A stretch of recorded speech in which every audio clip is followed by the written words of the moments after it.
వందనాలండి. ఈరోజు డిసెంబర్ 7 క్రిస్మస్లోని విధేయత. ఇంకొక వ్యక్తి మరియ గురించి కొన్ని విషయాలు ధ్యానించుకుందాం. లూకా 1:38లో అందుకు మరియ, ఇదిగో ప్రభు దాసురాలను, నీ మాట చొప్పున నాకు జరుగును గాక అనెను. మరియ విధేయతకు ఎవరు సాటిరారు.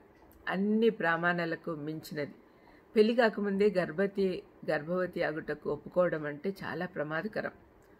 ఆ కాలంలో అది చాలా దారుణమైన పాపంగా భావించేవారు. ఆ బిడ్డకు తండ్రి ఎవరో అతను ఒప్పుకొని పెళ్లి చేసుకుంటే పర్వాలేదు, కానీ వారి తల్లిదండ్రులు కూడా ఆమెను స్వీకరించకపోతే భిక్షాటన కానీ వేశ్యావృత్తి కానీ చేయాల్సి ఉంటుంది కడుపు నింపుకోవడానికి. ఇకపోతే పరిశుద్ధాత్మ ద్వారా తాను గర్భవతిని అయ్యాను అనే సంగతి అది కథలాగా చాలా మట్టుకు ఎవరు నమ్మకపోగా పిచ్చిదానిగా ముద్ర వేస్తారు. అయినా మరియ విధేయత చూపాలనుకుంది.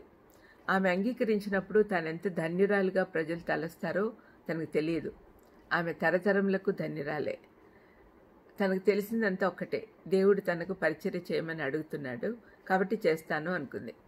ఆమె దగ్గర నుండి మనమందరం ఒక పాఠం నేర్చుకోవాలి.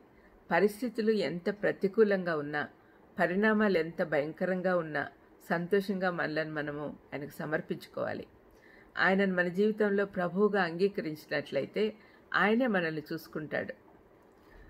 దేవుని మాట యొక్క శక్తిని మరియ గుర్తించింది. అందుకే ఆమె నీ మాట చొప్పున జరుగునుగాక అని అనింది.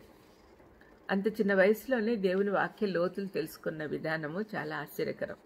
2వ అధ్యాయంలో ఆమె పాడిన స్తుతి పాటలో దేవుని సృష్టి కార్యము, తానెన్నుకున్న ఇజ్రాయెల్ జనాంగాన్ని ఏ విధంగా ఐగుప్తు బానిసత్వం నుండి విడుదల చేశాడు, ఏ విధంగా వాగ్దాన దేశానికి నడిపించాడు, వారిని శత్రువుల నుంచి ఆ తర్వాత బబులోను చెర నుండి ఏ విధంగా తప్పించి భద్రపరిచాడో, ఆయన చేసిన అద్భుతాలు ఆశ్చర్యకార్యాలు అన్నిటినీ ప్రకటించింది.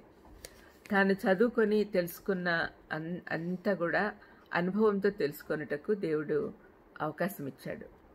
అది గ్రహించింది ఆమె. దేవునికి అసాధ్యమైనది ఏదీ లేదు అని దూత గుర్తు చేయగానే తనను దేవునికి సంపూర్ణంగా సమర్పించుకుంది. వాక్యం హృదయాల్లో స్థిరపరచుకుంటే విధేయత అదంతట అదే వస్తుంది. మరియా ఆమె భర్త యోసేపు దేవుడు విధించిన విధి విధానాలన్నీ తప్పకుండా నెరవేర్చారు. శిశు జన్మ తర్వాత ఆమె శుద్ధీకరణ, మందిరంలో దేవునికి ఇవ్వాల్సిన అర్పణలు, బిడ్డను దేవునికి ప్రతిష్ఠించుటకు దేవాలయానికి తీసుకుని వెళ్ళుట అన్ని ధర్మశాస్త్ర ప్రకారమే చేశారు. ఆమె రక్తంలో విధేయత అనే లక్షణం ప్రవహిస్తూ ఉంది. ఈ కాలంలో చాలామంది సంఘానికి వెళ్ళేవారు నులివెచ్చిన క్రైస్తవ్యంలో మ్రగ్గుతూ ఉన్నారు. దేవునితో సన్నిహిత సంబంధం ఉండదు. దేవుణ్ణి చూడాలని మార్గాలను గురించి స్పష్టత లేదు.